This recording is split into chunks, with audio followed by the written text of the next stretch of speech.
I can see his thumbs. Okay, we're live. Good evening. Welcome to our reading of The Clicking of Cuthbert by P.G. Woodhouse.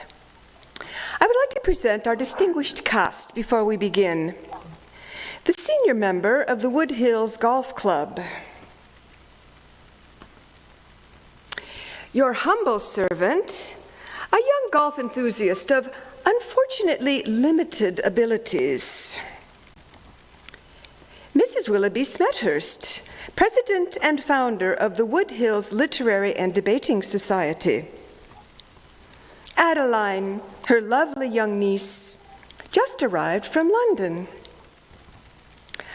Cuthbert Banks, a shy but gifted professional golfer who aspires to true love. Raymond Parslow Devine, a young novelist who aspires to be one of the great Russians. Vladimir Brusilov, a real Russian novelist.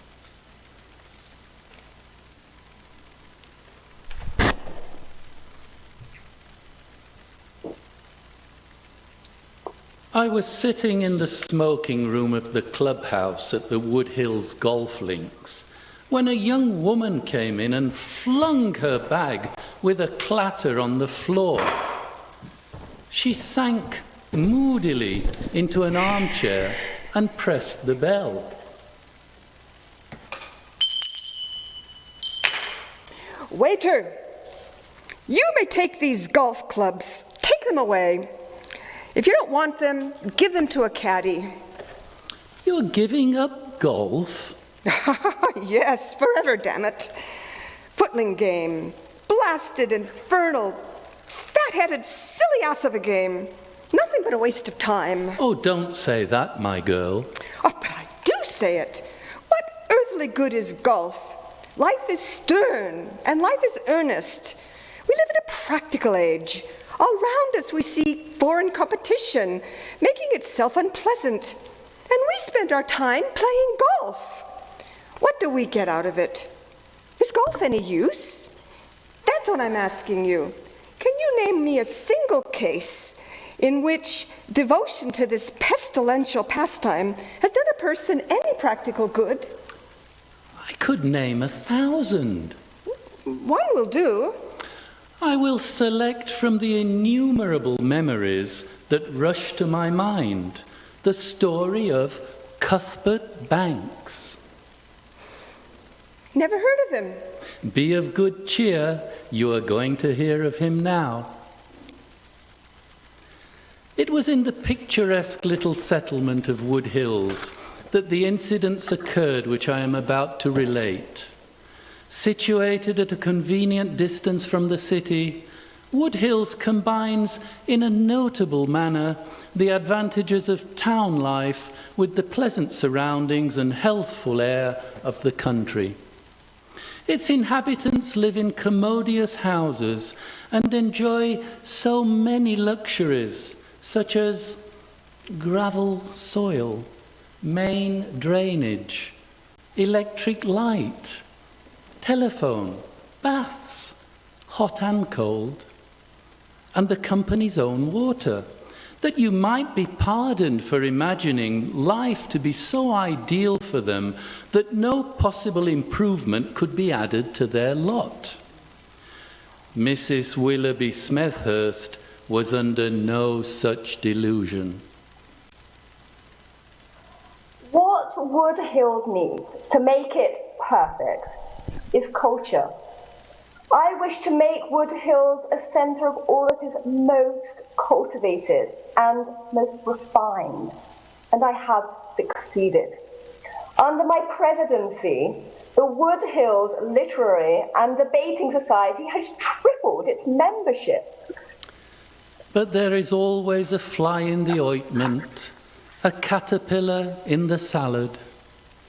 The local golf club, an institution to which Mrs. Smethurst strongly objected, had also tripled its membership, and the division of the community into two rival camps, the golfers and the cultured had become more marked than ever. Mrs. Smethurst's house adjoined the links, standing to the right of the fourth tee. Not long before this story opens, a sliced ball whizzing in at the open window had come within an ace of incapacitating Raymond Parslow Devine, the rising young novelist who rose at that moment a clear foot and a half from any further exercise of his art. To make matters worse, a ring at the doorbell followed almost immediately, and the maid ushered in a young man in a sweater and baggy knickerbockers, who apologetically but firmly insisted on playing his ball where it lay. And what with the shock of Mr. Devine's narrow escape and the spectacle of the intruder standing on the table and working away with a niblick, the afternoon session had to be classed as a complete frost. I have dwelt upon this incident because it was the means of introducing Cuthbert Banks to Mrs. Smethurst's niece, Adeline. As Cuthbert, for it was he who had so nearly reduced the muster roll of rising novelists by one, hopped down from the table after his stroke, he was suddenly aware that a beautiful girl was looking at him intently. As a matter of fact, everyone in the room was looking at him intently. Long as the members of Woodhouse Literary Society were on brain, they were short on looks, and to my excited eye, Adeline Smethurst stood out like a jewel in a pile of coke. I had never seen her before, for she had only arrived at her aunt's house on the previous day, but I was perfectly certain that life was going to be a pretty poor affair if I did not see her again. Yes, I was in love. I will skip lightly over the intermediate stages of Cuthbert's courtship and come to the moment when he proposed to Adeline and was badly stymied. That fair, soulful girl could not see him even with a spyglass. Mr. Banks, I will speak frankly. Charge right ahead. Deeply sensible as I am. I know of the honor and the compliment and all that, but passing lightly over all that guff, what seems to be the trouble? I love you to distraction. Love is not everything. You're wrong. You're right off it, love. I am a girl of ambition. And very nice too. I am a girl of ambition, and I realize that the fulfillment of all my ambitions will come through my husband. I am very ordinary myself. What? You ordinary? Why, you are a pearl among women, the queen of your sex. You can't have been looking in a glass lately. You stand alone, simply alone. You make the rest look like battered repaints. Well, I believe I am fairly good looking. Well, anyone who was content to call you fairly good looking would describe the Taj Mahal as a nifty tomb. But that's not the point. What I mean is, if I marry a non-entity, I shall be a non-entity myself forever. And I would sooner die than be a non-entity. And if I follow your reasoning, that would let me out. Well, really, Mr. Banks? Have you done anything, or are you likely ever to do anything worthwhile? Well, it's true. I didn't finish in the first 10 in the Open, and I was knocked out in the semi-final of the Amateur, but I won the French Open last year. The what? The French Open Championship. Golf, you know. Oh, golf! You waste all your time playing golf. I admire a man who is more spiritual, more intellectual. Like what's his name, Devine? Ah, Mr. Devine. Mr. Devine is going to be a great man. Already has accomplished much. The critics say that he is more Russian than any other young English writer. And that is good? Of course it's good. Well, I should have thought Louise would be more English than any other young English writer. Oh, nonsense. Who wants an English writer to be English? You've got to be Russian or Spanish or something to be a real success. The mantle of the great Russians has descended on Mr. Devine. Well, from what I've heard of Russians, I should hate that to have happened to me. There's no danger of that. Oh, well, let me tell you that there is a lot more in me than you think. That might easily be so. You think I'm not spiritual and intellectual. Very well. Tomorrow I join the Literary Society. I do not know if you have had any experience of suburban literary societies, but the one that flourished under the eye of Mrs. Willoughby Smethurst at Wood Hills was rather more so than the average.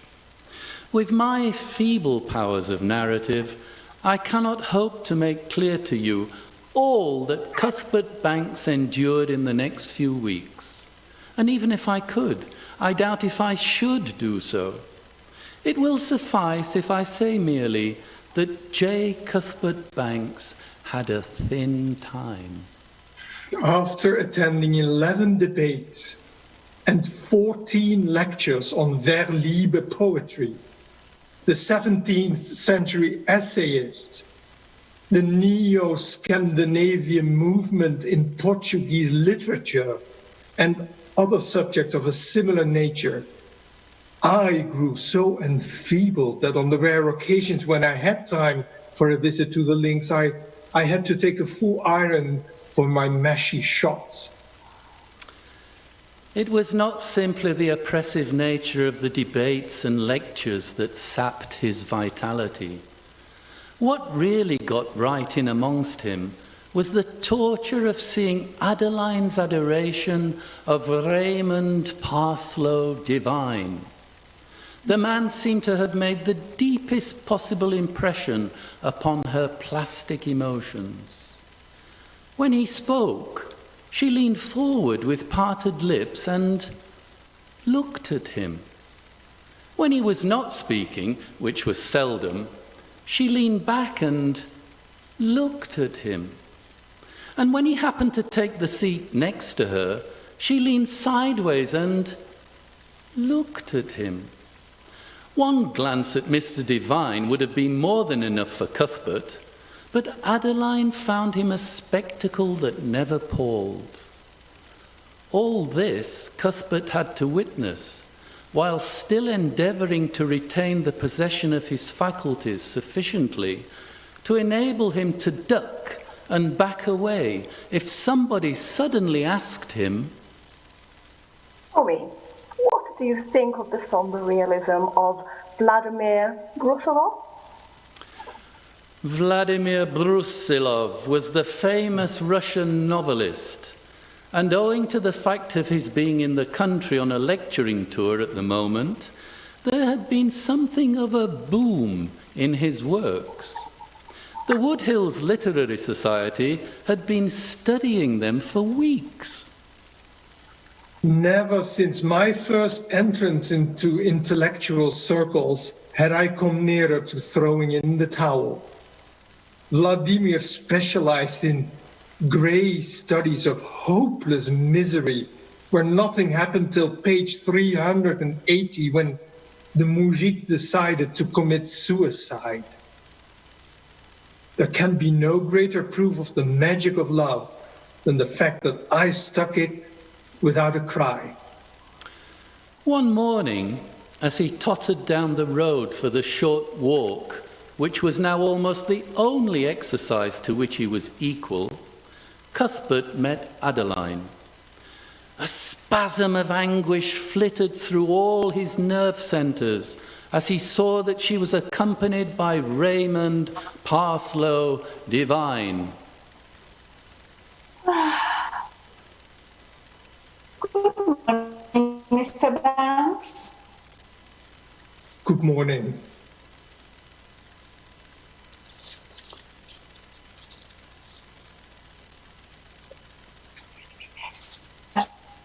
Good news about Vladimir Brusilov? Ah, is he dead? Dead? Of course not. Why would he be? Dead?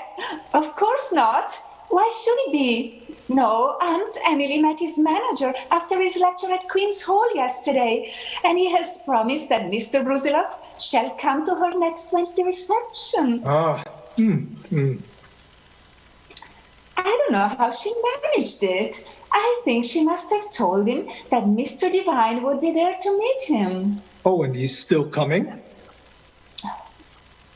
I should be very glad of the opportunity of meeting Brusilov. I'm sure he will be very glad of the opportunity of meeting you. Possibly. Competent critics have said that my work closely resembles that of the great Russian masters. Ah, your psychology is so deep. Yes. And your atmosphere.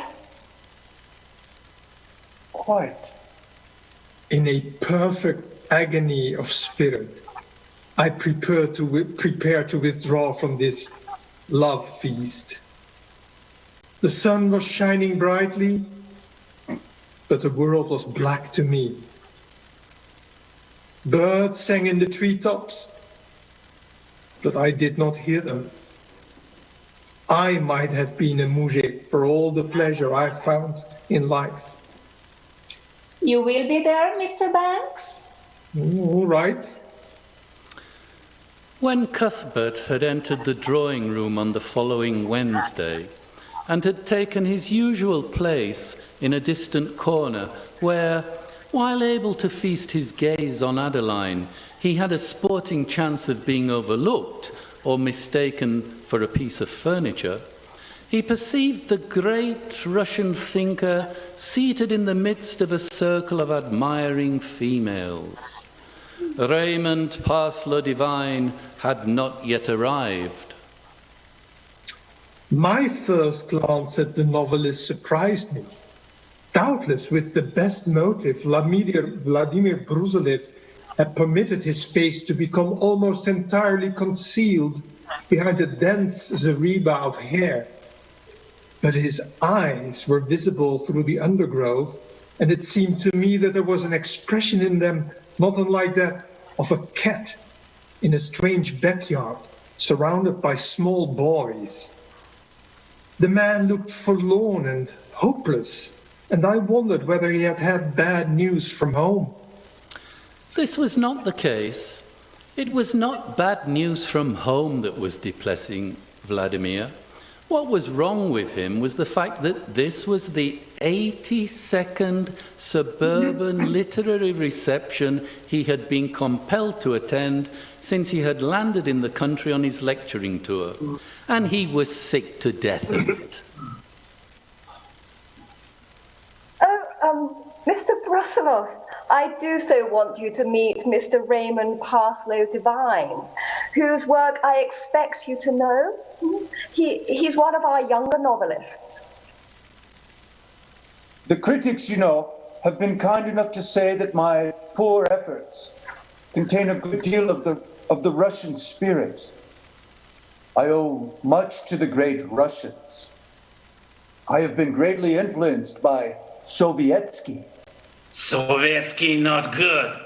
I spit me on Sovietsky. Phew.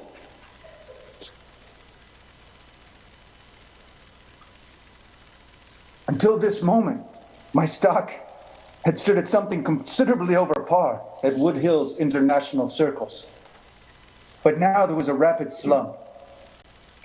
Hitherto I had been greatly admired for being influenced by Sovietsky, but it appeared now that this was not a good thing to be. It was evidently a rotten thing to be. Well, the law cannot touch you for being influenced by Sovietsky, but there's an ethical as well as a legal code. And this, it was obvious that I had transgressed. I drew away from him slightly, holding my skirts. Men looked at him sensuously. I started violently and dropped the teacup. And I, doing my popular imitation of a sardine in my corner, felt for the first time that life held something of sunshine. When I say that I've been influenced by Sovietsky, I mean, of course, that I was once under his spell. A young writer commits many follies. I have long since passed through that phase. The false glamour of Sovietsky has ceased to dazzle me. I now belong wholeheartedly to the school of Nastikov. Nastikov not good. Nastikov worse than Sovietsky. I spit me on Nastikov too. This time, there was no doubt about it.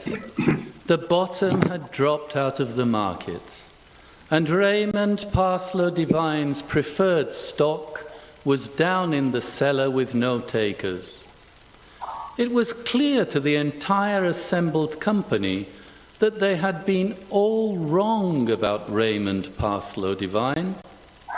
Mrs. Smethurst's guests were well bred, and there was consequently no violent demonstration. But you could see by their faces what they felt.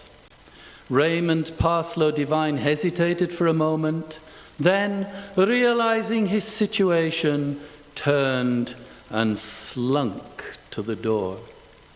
Bye-bye. There was an audible sigh of relief as it closed behind him. No novelist any good except me. Sovietsky, yeah. Nastikov, bah. I spit me of them all. No novelist anywhere any good except me. P.T. Woodhouse and Tolstoy not bad.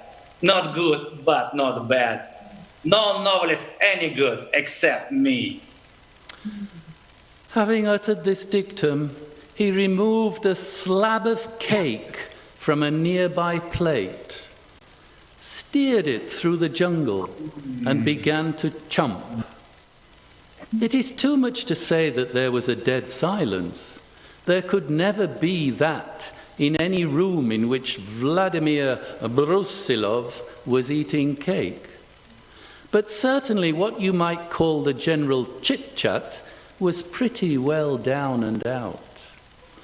Cuthbert, for his part, gazed at Adeline, and Adeline gazed into space. My mind was in a whirl. I felt as if I had been walking gaily along a pleasant path and had stopped suddenly on the very brink of a precipice. It would be idle to deny that Raymond Parslow Devine had attracted me extraordinarily. I had taken him at his own valuation as an extremely hot potato, and my hero worship had gradually been turning into love. And now my hero had been shown to have feet of clay. My most coherent thought at this juncture was to resolve, as soon as I got up to my room, to burn the 3 signed photographs he had sent me and to give the autographed presentation set of his books to the grocer's boy. How do you like England, Mr. Brusilov? Damn good. I suppose you've travelled all over the country by this time. You said it. Have you met many of our great public men? Yes, quite a few of the nips. Lloyd George, I meet him, but I not meet your real great man, your Art Michel, your Arivaden. I not meet them. That what gives me the Pipovich. Have you ever met Art Michel and Arivaden? I was speechless. The eminent Russian had sprung 2 entirely new ones on me. I felt my ignorance was about to be exposed.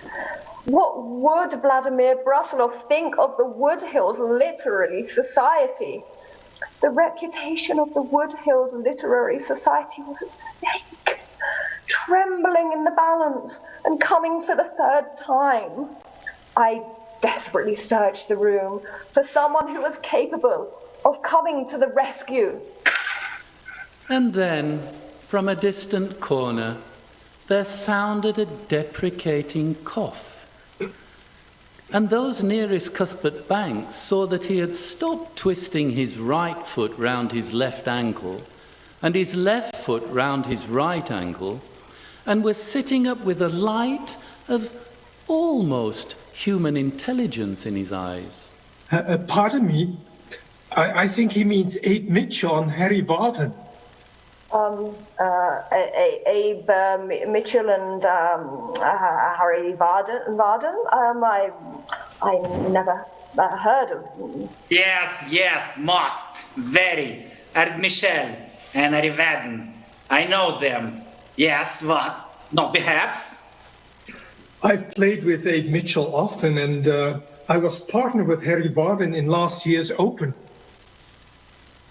Oh, you playing the Open? Why? Why hasn't I not been introduced to this young man who play? Really, the fact is, Mr. Brusilov, again, I was speechless. I was unequal to the task of explaining, without hurting anyone's feelings, that I'd always regarded Cuthbert as a piece of cheese and a blot on the landscape. Introduce me?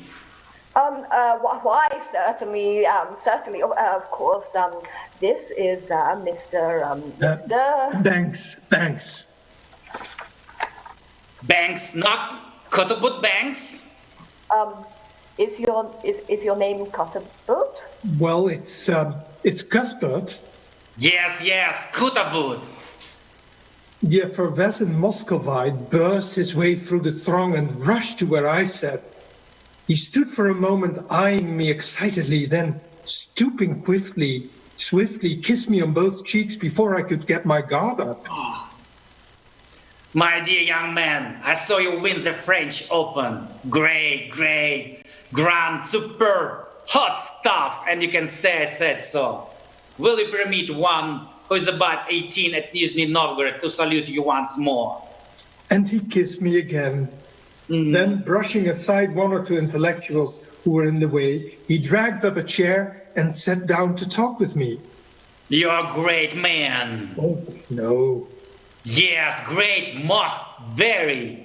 The way you lay your approach puts that from anywhere. Well, I don't know. Let me tell you one very funny story about putting. It was one day I played Nizhny Novgorod with the pro against Lenin and Trotsky. And Trotsky had a 2-inch putt for the hole.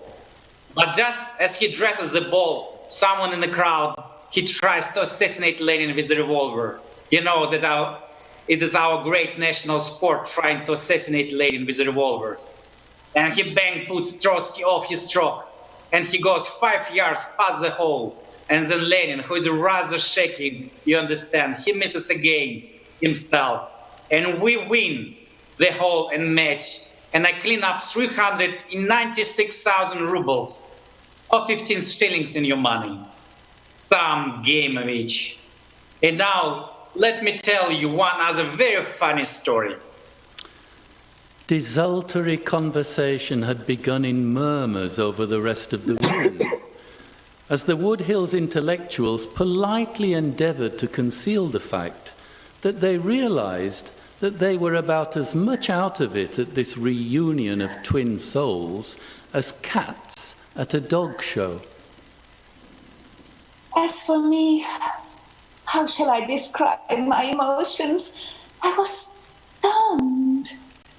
The rush of tender admiration for Cuthbert Banks flooded my heart, and I realized that I had been all wrong. Cuthbert, whom I had always treated with a patronizing superiority, was really a man to be looked up to and worshipped. Goodbye, Mrs. Smith. Sirs, thank you for the most charming visit. My friend Cuthbert and me, we go now to shoot a few knobs, a few holes. And you will let me claps, friend Cuthbert? Oh, any you want. The Nibliski is what I use most. Goodbye, Mrs. Smith, sirs. Oh, may I come too and walk around with you? That you would walk around with me for life. Oh, perhaps it could be arranged. And so you see, young lady, that golf can be of the greatest practical assistance to a person in life's struggle. I see. Raymond Parslow Devine, who was no golf player, had to move out of the neighborhood immediately, and is now, I believe, writing scenarios out in California for the Flickr Film Company. Adeline is married to Cuthbert, and it was only his earnest pleading which prevented her from having their eldest son christened Abe Mitchell Ribbed-Faced Mashy Banks, for she is now as keen a devotee of the great game as her husband. Those who know them say that theirs is a union so devoted, so... What? Where are you going? By Jove, she's gone. She just ran out of the door.